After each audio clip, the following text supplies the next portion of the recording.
Hello, everybody, and welcome to our eighth panel for the day. Is AI a danger and opportunity for the workforce? Moderating the panel today is Ms. Gina Hudel from Canada. Gina is with Risky Women, and she helps the C-suite of Fortune 500 firms, startups, and charities achieve rather mission-critical mandates with very hands-on engagement. Gina, stage is yours. Well, many thanks for the introduction and for including us today. We're very excited to be here. On the panel, we have Christopher Lim and Sujata Dasgupta. I'm going to ask you each to, take a moment, introduce yourself, and then we will move into the session. So, Christopher, perhaps you might begin. Thank you. Good morning, good evening, everyone. Depend which part of the world you're at. I'm Christopher Lim from Gleematic. I'm the CEO and co-founders of Gleematic, and we founded the company 5 years ago. So basically, what I do is to help FI to automate their compliance. And basically, what we do is that we take out boring works and bring in transform them with more interesting work for you using AI. Thank you. Sounds pretty delightful. Thank you so much. And Sujata, tell us about yourself and where you're located today. Sure. Thank you, Gina. And hello and welcome, everyone. I'm really glad to be a part of this spectacular event. Honestly, a full day of thought leadership and a lot of visionaries coming and talking to us. So it's really a great pleasure. Thank you, RegTech Revolution, for this opportunity. I am Sujata. I head the global advisory for financial crimes compliance at Tata Consultancy Services. I'm based in Stockholm in Sweden, and I've woken up really early today just to be a part of this event.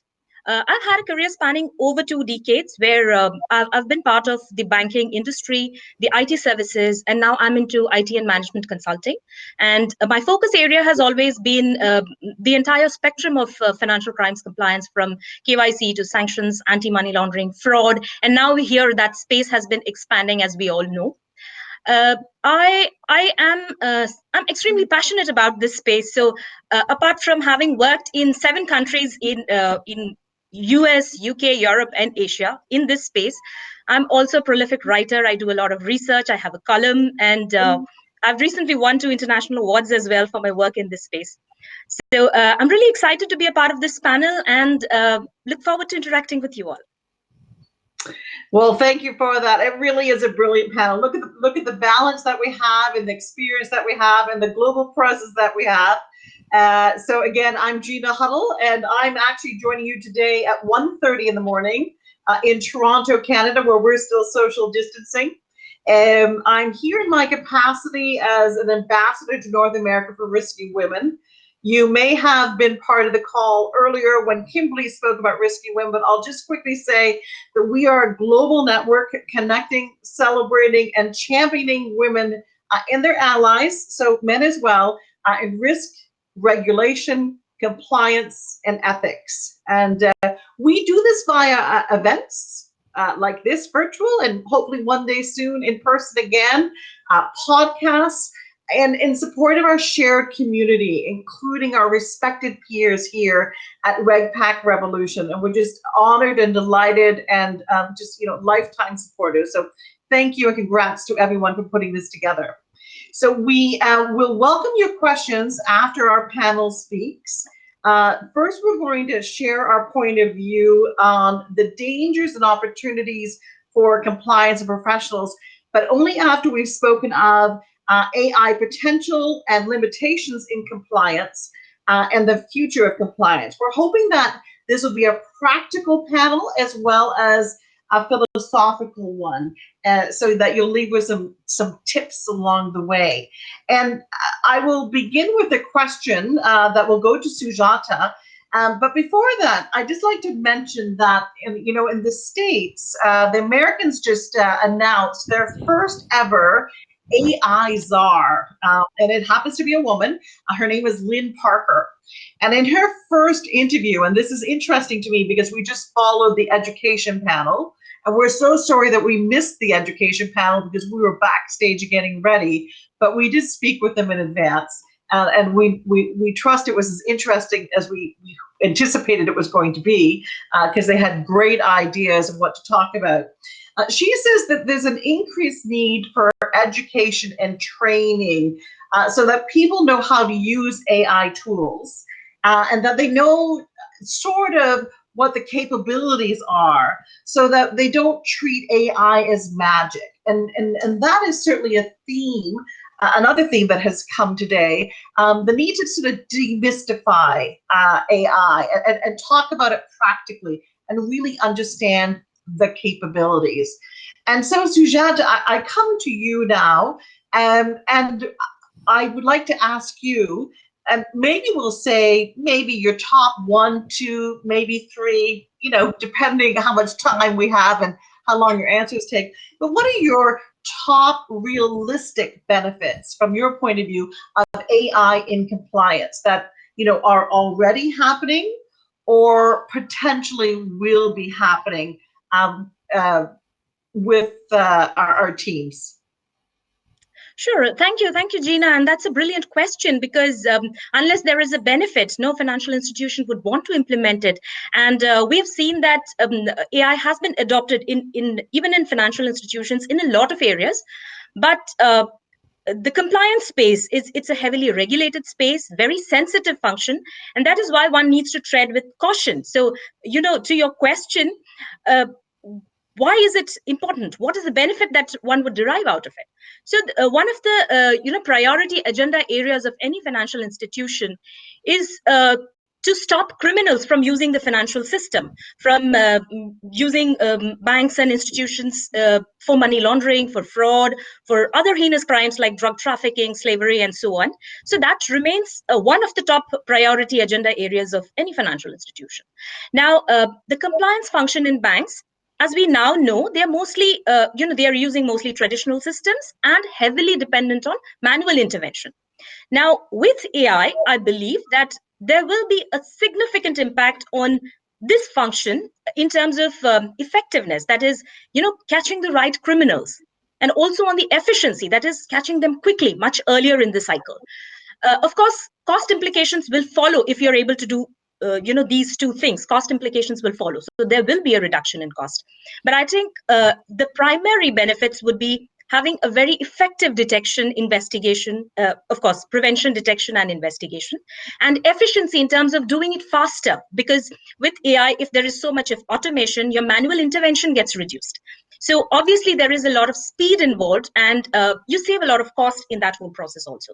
So I would say, the top two or three would be effectiveness in preventing and detecting your financial crimes, and doing it with a lot of efficiency, with a lot of speed, so that you are able to stop them at the right moment, and you're able to report them to your regulators as well, so that the regulators can again take timely action rather than when it's too late. So I think effectiveness, efficiency, and cost, these would be the top three for me. Practical capabilities in our compliance and risk world. And Chris, Absolutely. would you have anything to add to that from the benefit point of Yes. view? Yes, I think Sujata have touched a lot on the benefit to the organizations. I'd like to touch a bit more benefit to your customers. If you are banks or insurance serving the customers, right? I think the key thing is the customers, they want instant answers, whether their policies, if you apply for a bank loan, whether you can get it instantly. And if you're applying for insurance policies, will I get it approved immediately? I think this is the thing when we talk about speed, but speed is not just for internal operations. Speed is also a value that you can add value to our customers, especially with a lot of fintech, right? They are promoting the 3 seconds, 2 seconds approval. So these are the things where the AI are coming in. So if you are traditional banks, right, these are the things where that, because you have a lot of compliance to handle, you think that it's really very difficult for you to reach the kind of speed. But I think with AI and with the kind of integrations that is possible now, that will give you a big benefit itself to getting new customers. The other area, of course, is retention. I think the retention of your customer is very important. So one of the key area is that the AI could actually kind of surprise your customers. When we talk about giving surprise referrals, things that add value to your customers. I think the AI can scrub through millions of data points and then understand where the customers are like to have, and they can give the right recommendations. So these are kind of additional benefit itself that the AI can bring. And just another touch on another point, because we're already talking about workforce, right? I think the other area is, of course, we've thought one benefit is actually retention of the staff. if you talk about the new generation of the youngsters, right, they have very short attention span. They will be more interested to do interesting jobs, right, and not eyeballing thousands of documents and asking you to do this day in and day out the same thing. So instead of them, AI allowed them no longer working in the system, but actually work on top of the systems, and that's make it very interesting for them. Yeah, I think that's another areas that a lot of FI or insurance or institution can start looking at that as well. Yeah, thank you. Hello, Gina. Brilliant. Yeah. I really like that we spoke of the client centricity, and the customers being, other teams within the company as well as the external. And with that in mind, and knowing that culture is huge, have you concerns? What are your top concerns given the capabilities of AI?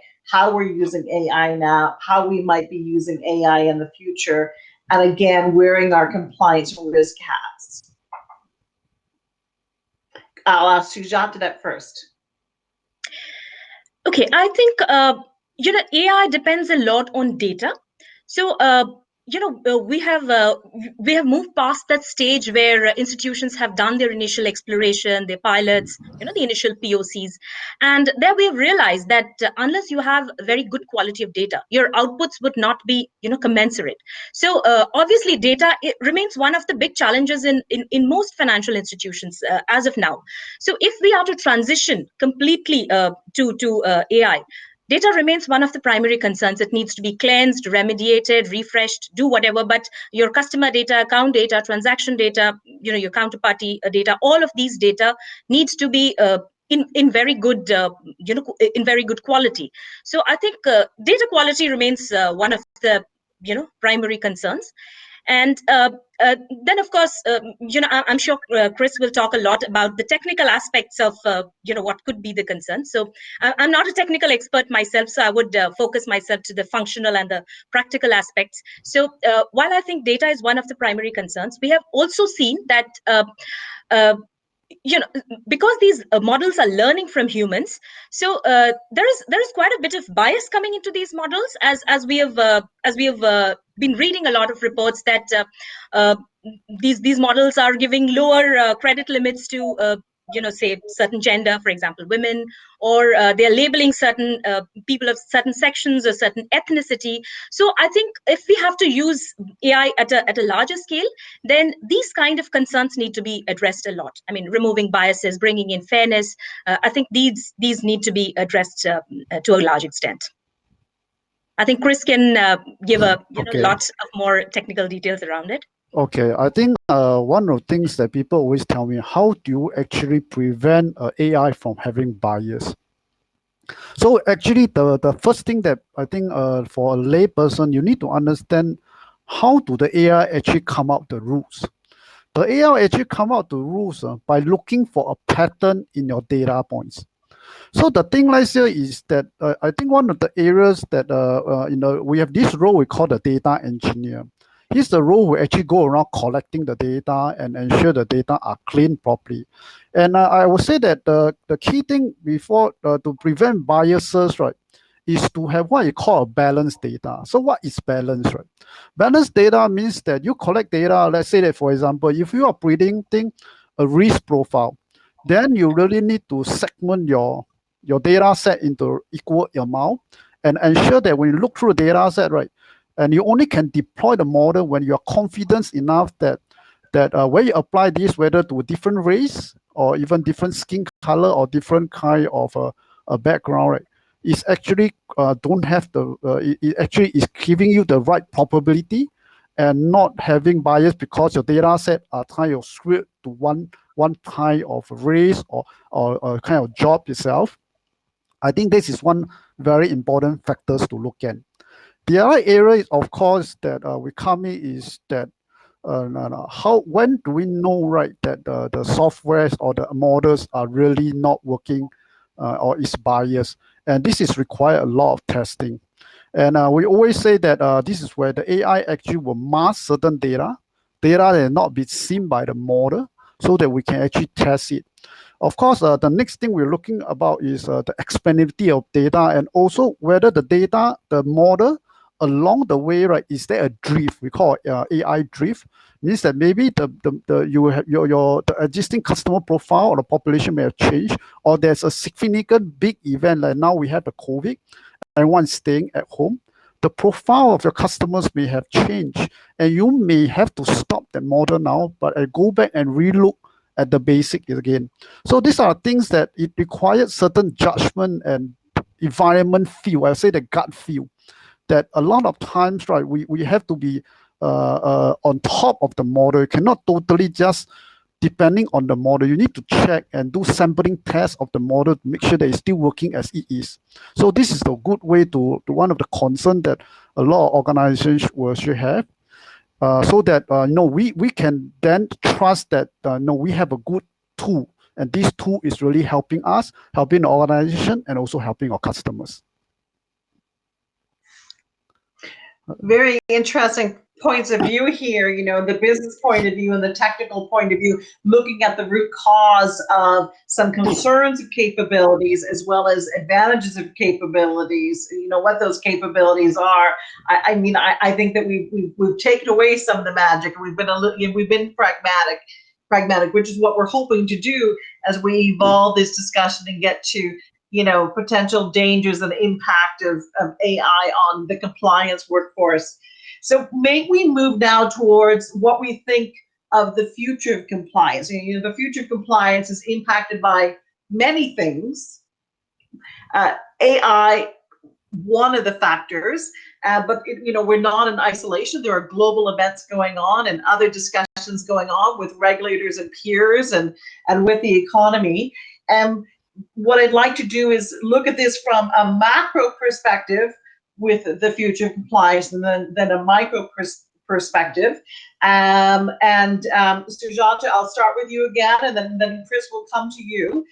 But giving our understanding of the evolving needs of compliance and the resources available to us, such as AI, what practical suggestions do we have for leaders of organizations about compliance, leaders of the compliance function, and moving forward? Do we envision that the future of compliance is going to be staying same? Will roles and responsibilities be changing with regards to visions and missions? Will it be a whole new hybrid that is almost difficult to imagine? Sujata, when you put on that forecasting hat, what comes to mind to you? Well, certainly it's going to be a huge transformation. It's not going to be the same as we see now, because if we go back in history a little bit, so what we had say 10 years ago is not what we see now. So it's not just the area of compliance, it's the entire, if you talk about the banking or retail or telecom or education even, everywhere we've seen that there's been an adoption of the digital innovations, and like you said, it's not just AI, it's the complete digitization cycle. So we have seen a lot of transformation in the last decade, and I strongly believe that we will see a lot more in the next decade, because we are already there. We have advanced to some level. So talking specifically of the macro aspects of compliance, earlier, till about 5 years ago, in my interactions with the financial institutions, I had seen that though they were willing to try on a use case or do a pilot, but there was always a concern at the back of your mind that will the regulators accept this? Because there's always this mandate on institutions that you should be convinced without reasonable doubt that this particular transaction is genuine or suspicious. Now, if you're having a machine do it, so there is that sort of a guilt that is the bank or the financial institution actually doing it themselves, or is it some machine which appeared to be a black box at that point of time? But slowly, with with initial adoption, I think that fear has gone, and also regulators across the globe, from say US, UK, Singapore Monetary Authority of Singapore, the Austrac, Hong Kong Monetary Authority. I think all of these regulators are now encouraging the use of advanced technology, which includes your AI as well. So there is a lot of comfort that if the regulators are also encouraging this. They're giving you sandbox to develop solutions together. So if that is the kind of support that you're getting from regulators, banks are now at least confident of implementing the right solutions in the right use cases.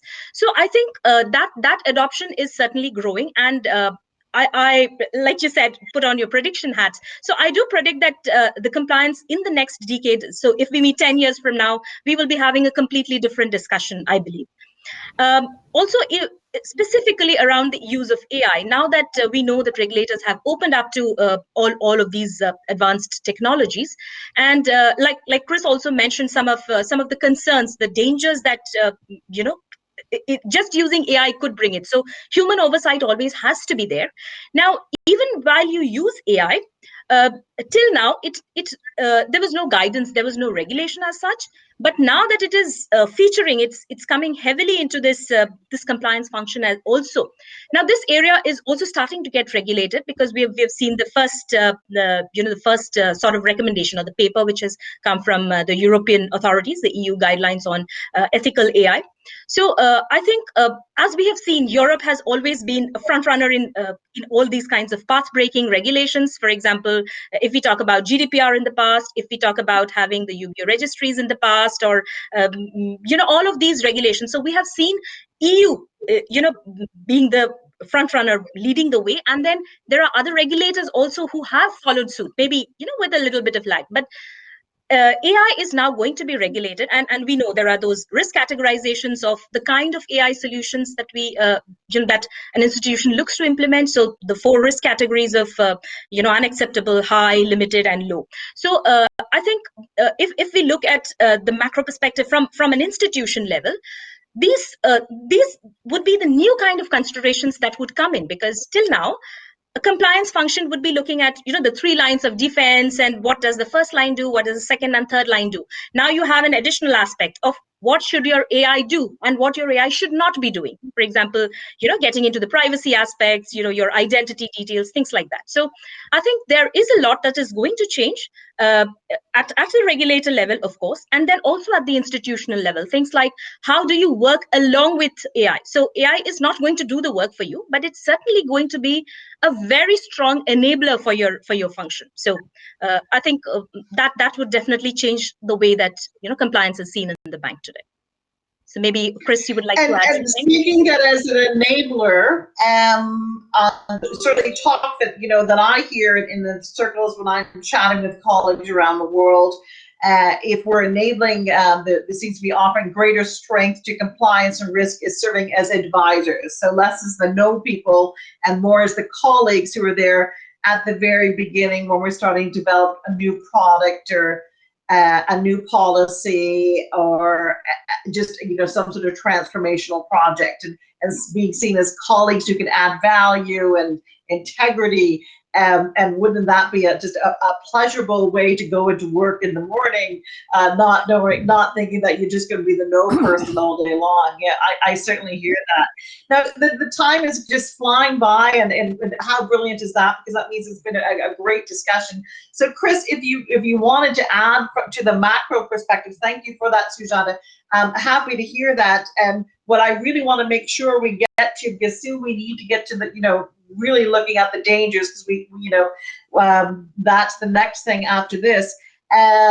Any tips on to the head of compliance, the head of risk, on designing and staffing up their team? The team that's going to be serving as advisors, making sure that we're rolling out the advisory and compliance and risk in a fashion that the regulator is looking for, and our customers are looking for, and our organization is looking for, while working alongside and tapping AI. Okay, great. I think first of all is that this RegTech is a very fast evolving area.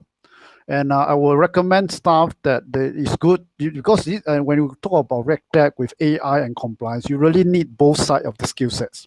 So you need to know about compliance. How do you actually design the compliance process? You also need to know the limitations of what the tools that you have. And from there, you will say that the good mix of the compliance department as well as data scientists, and with all these soft skills, as well as soft skills of communicating with each other, and of course the ability to keep learning and the courage to try, because it's a very evolving area. We need to try new tools, new technology, and keep our mind open. I think that will give you a success formula. Yeah. So very good. So is it safe to say that the two of you are of the opinion that AI is not going to be devastating the world of compliance and risk profession as we know it? It's going to help it evolve, that it's not the end of the world. AI is not taking over compliance the next 5 to 10 years? Absolutely so. Perfect. Yes, correct. Agreed. So then we just touched upon the macro, what it means to the organization, and we touched upon the micro of, tips with the team, and you seem to touch upon, there might even be new jobs. So, Chris, could I ask you to expand upon any of those roles that might be new, any of the roles that are there, how they might be optimized to add value? What will we see more of? What will the new tasks be that are added? I think one of the key new roles that a lot of people will be looking at is that you need someone who already understands the legalities of the regulations, and how do you actually translate this to a data that can fit into the machine. We call it a corpus analyzer. Someone who know how to analyze the right type of data to fit into the learning or the machine learning model, so that it can actually mimic what the human, when they read these informations, and the kind of decision that can come out. So this is kind of very important, because as what you say, that in any machine learning model, right? First, you need to make sure the data set are clean, and the data set does not have any bias. And this is where there's a new set of skills, a combination of both compliance train as well as having the technical skills of understanding what the limitation of the machine learning model, and also knowing when you need to actually tune the machine learning model by looking at external events, that understanding that these data are not included in your previous trained model. You need to add on all this data and keep tuning this model.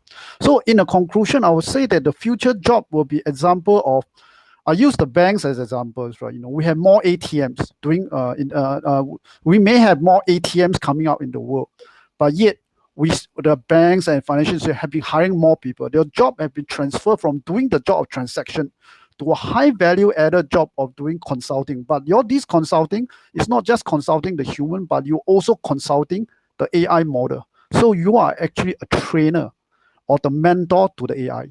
Yeah. So this will be the new role in the future. And Chris, how does one go about learning these new skills? And regrettably, we didn't hear the panelists before us, so apologies if we're being repetitive. I hope we're augmenting what they said before us. But from your point of view, how does an individual start developing those skills? Wow, is good it question. only for the young ones coming out of school? Yeah, I think you can get a lot of skill sets by joining here, this event. Right. First, to know where Yeah, the you things that start need to be showing up learned. at events like this, right? Yes. Second thing, I Baby think, steps. I think And and also the associations, they conduct a lot of good courses. Yeah.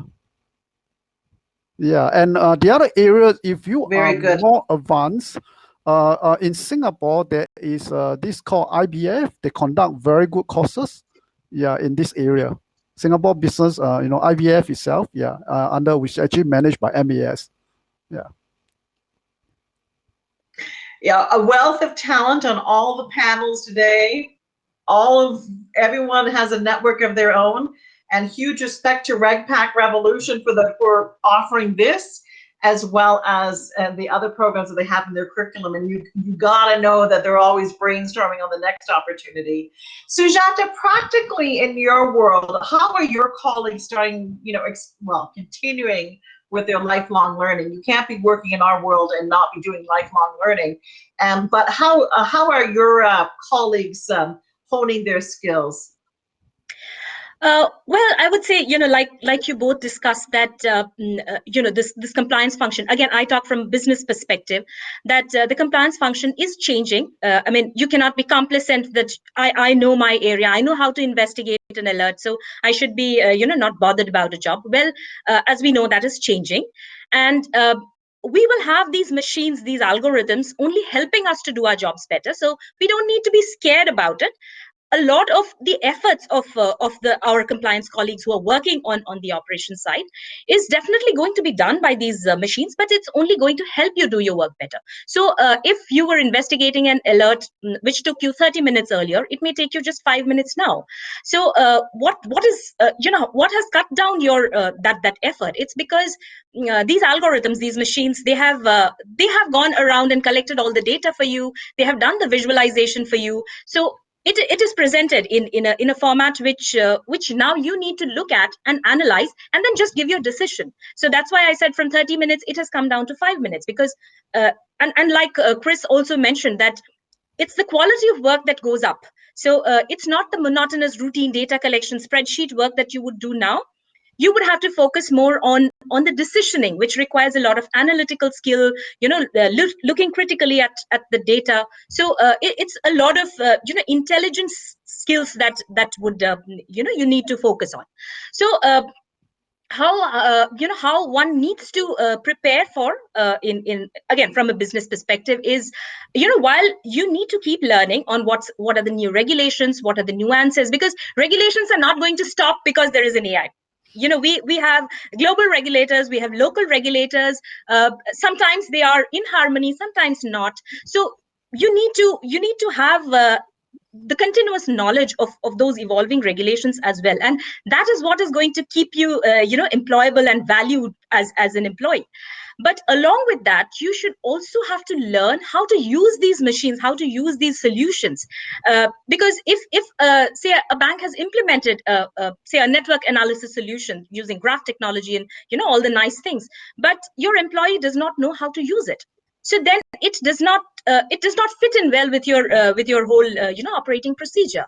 So I think for organizations also, the term that I'm hearing now is looking at an opportunity marketplace, where organizations are trying to upskill or reskill their employees, because as we know, the first line function is going to get realigned. So a lot of manual effort will go and a lot of analytical skills will be required. So I think organizations are trying to do that. So through this opportunity marketplaces, there is creation of a demand and a creation of a supply. So on the supply side, they're trying to build the skills of their employees. So there are a lot of clients who mandate a lot of trainings, even for contractors or vendors who are on their working with them. So they want them to be at par with their employees. So I think continuous trainings by institutions, upskilling, reskilling, giving them the new at least how to analyze, if not coding, at least how do you analyze a visual graph which is there in front of you? How do you click on everything and you understand what is the meaning of a node and a edge? So all of these details, I think that is something which is being taken up by organizations. So building that skill by redeploying your own people, because compliance is not a skill which you can build overnight. So that skill has to be acquired over a period of time. Now, once you have that, you cannot let your people go. So you want to retain them, like Chris also mentioned, that you retain them by upskilling them. So that supply of your workforce remains there. But again, when you skill them, you also have to give them that opportunity, so that they can be employed for better roles. So that kind of demand also has to be created within the organization. For example, like the one I said, you employ a graph technology. So of course, on the technical side, like Chris mentioned, there will be all those new roles coming in. But again, for people from the business side, they should also be involved in building those kind of solutions. They should be involved in the product development. They should also be involved in how do you generate a report, how do you look at it, how do you make an implication out of it. So those kind of roles. So you're actually promoting your people from doing more frontline tasks to more of the judgment based, the decisioning function. So on the one hand, you're actually redeploying your own people. You don't have to go outside and look for them, and you're also your employees are also happy that they are actually doing a higher skilled level task. So I think these are the two kinds of initiatives I'm seeing, both from the organization side as well as from the staff side. Well, it's delightful to hear that it's actually happening in the real world, right? It's not just academic. And whether it's whatever it's driven by, we're happy to hear that. Certainly, we know there's a lot more affordable to retain your staff than to be recruiting, onboarding, watching them exit, recruit, onboard. And certainly, if we're moving more for compliance, being advisors, there's that knowledge management you so want to keep on site. And it does ring true as well. I mean, this is that other world where the e-learning world is a big one. And we've actually got companies investing in e-learning because they're spending so much time and money on it, and they're trying to get those customized programs together. We're coming near the end now. It's just been stimulating. I hope that people have found it to be a practical discussion, that there's been some value add. We tried to look at the capabilities that are practical and real about AI, but where there's still some limitations. We tried to look at the future of compliance, some scenarios there of what the offices might be looking like, the departments might be looking like, so that would help really inform our point of view, which is that we don't believe that AI is taking over compliance and risk in the next 5 years. We believe that it's strengthening it, it's emboldening it, that there are still great opportunities for stimulating careers and to continue to serve our customers well. Any closing thoughts, Christopher, just ever so quickly? Okay, I just want to add one closing thought, right? People ask me that, will actually AI take over the compliance department? You know, whether it's in 5 years or in 10 years time, will that ever happen?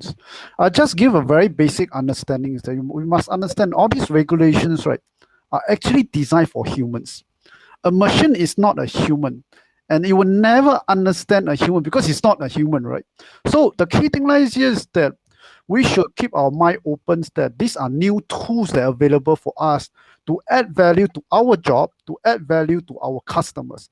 So stay hungry, keep trying, and have the courage to fail because it's a new thing, right? We don't know. Sometimes we make some mistakes, and also I say is that when there's a change, there's an opportunity. So you should take this opportunity to actually improve your career. So to me, it's really kind of how you look at it. So stay open mind, and this will be a great opportunity for you, for everyone. Yeah, that's my take. Uplifting perspective to close on there. And Sujata, I'll give you one final thought there. Anything to share? I think Chris made an absolutely stunning closing statement. So I completely agree with his statement there, that AI is there only to work with humans, not supersede us or not to take over our jobs. And just to cite an example here, I think during this pandemic, we had seen rapid digitization. And one example was that in US, where you had the PPP, the Paycheck Protection Program, and a lot of institutions had to quickly create their whole digital platforms to approve those loans. And there are reports now that digital only platforms, I think, where they did not involve humans to complete those loan processing, I think a huge percentage of them turned out to be fraudulent. Some 75 to 80% turned out to be fraudulent. And this is a report which was, I don't remember which journal, but the names of those digital platforms were called Cabbage with a K and Blue Vine, I think. So if you read that report, you will get to know that we are using technology to help humans and not for them to take over humans. It's only for us to make our decisions better. So yes, absolutely, this is a huge opportunity, like we have seen in the previous industrial transformations earlier. This is also business 4.0. So there is a huge opportunity. I would trust people to make good use of it. Yes, agree with Sujata. Well, that was brilliant. And there we are, right at 2 o'clock. How about that, Shuan? Thank you very much for your time. And Gina, thank you very much for moderating the discussion. Thank you to Sujata and Christopher for your contributions and sharing your insights. I really do appreciate it. And thank you for sharing with our audience about RegTech and diving deep into it. Now, to all of our attendees, I think the next panel is regarding a fireside chat regarding healthcare and banking, a comparison and contrast. So please move on to that one, and please put your hands together for the current panelists. Thank you. I miss physical conferences. Have a good conference, everybody, and